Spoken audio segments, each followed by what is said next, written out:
ক্বালা আন-নাবিয়্যু সাল্লাল্লাহু আলাইহি ওয়াসাল্লাম আফদালুল ইবাদাতি সালাহ। আল্লাহর হাবিব ডাক দিয়া কই, উম্মত, ইবাদতের মধ্যে সর্বোত্তম ইবাদত হলো নামাজ। সর্বোত্তম ইবাদত কি? সর্বোত্তম ইবাদত হলো নামাজ। সাহাবীরা ডাক দিয়া কই, ইয়া রাসূলুল্লাহ, ইয়া হাবিবাল্লাহ, নবী গো, ইসলামের বিধানের মধ্যে নামাজ যেরকম ভাবে আছে, রোজা আছে ইসলামের বিধানের মধ্যে, হজ আছে ইসলামের বিধানের মধ্যে, যাকাত আছে ইসলামের বিধানের মধ্যে, কিন্তু হজটা কেন প্রথম ইবাদত, উত্তম ইবাদত হইল না? যাকাতটা কেন উত্তম ইবাদত হইল না?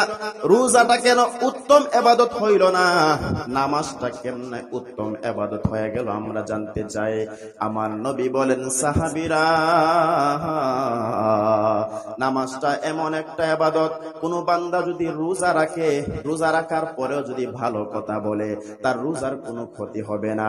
কোন বান্দা যদি হজ করে, হজ করার পরে যদি সে কথা বলে, হজের কোনো ক্ষতি হবে না।